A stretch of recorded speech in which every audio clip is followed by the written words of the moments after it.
नमस्कार दोस्तों, मैं संदीप धनौरी हाजिर हूँ आपके बीच।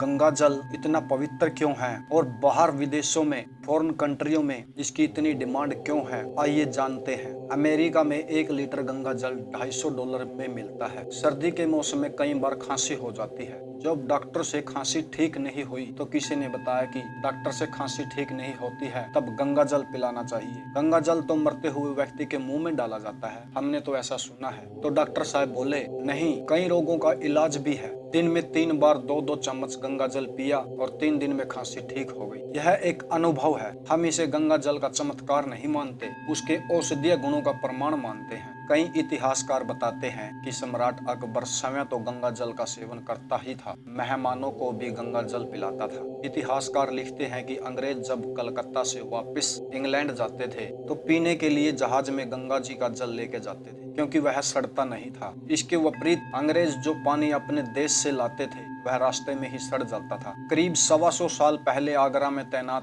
British doctor M.E. हॉकिंग ने वैज्ञानिक परीक्षण से सिद्ध किया था कि हैजे का बैक्टीरिया गंगा के पानी में डालने पर कुछ ही देर में मर जाता है। दिलचस्प बात यह है कि इस समय वैज्ञानिक भी मानते हैं कि गंगा में बैक्टीरिया को मारने की गजब की क्षमता है। लखनऊ के national botanical research institute NBRI के निर्देशक डॉक्टर चंद्रशेखर नोटियाल ने एक अनुसंधान में प्रमाणित किया है कि गंगा के पानी में बीमारी पैदा करने वाले ई कोलाई बैक्टीरिया को मारने की क्षमता बरकरार है। डॉक्टर नोटियाल का इस विषय में कहना है कि गंगा जल में यह शक्ति गंगोत्री और हिमालय से आती है। गंगा जब हिमालय से आती है तो कई तरह की मिट्टी, कई तरह के खनिज, कई तरह की जड़ी बूटियों से मिलती मिलाती आती है। कुल मिलाकर कुछ ऐसा मिश्रण बनता है जिसे हम अभी तक नहीं समझ पाए हैं। डॉक्टर नोटियाल ने परीक्षण के लिए 3 तरह का गंगा जल लिया था। उन्होंने तीनों तरह के गंगा जल में ई कोलाई बैक्टीरिया डाला। नोटियाल ने पाया कि ताजे गंगा जल में बैक्टीरिया 3 दिन जीवित रहा। 8 दिन पुराने गंगा जल में 1 हफ्ते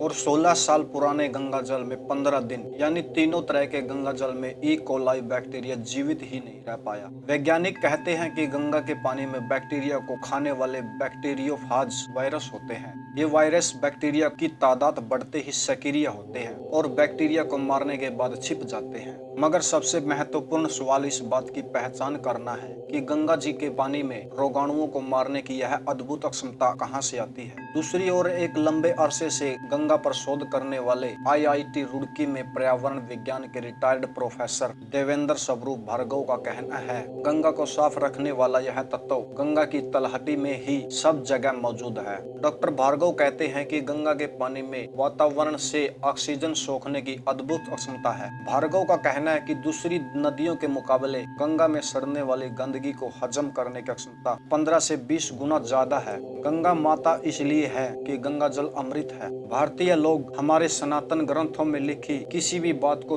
तब तक सत्य नहीं मानेंगे जब तक कि कोई विदेशी वैज्ञानिक या विदेशी संस्था उस बात की सत्यता की पुष्टि न कर दे। आशा करता हूँ दोस्तों आपको ये छोटी सी कहानी पसंद आई होगी। मिलते हैं फिर किसी नई कहानी के साथ, तब तक के लिए आप सभी को नमस्कार। हर हर गंगे, जय महादेव।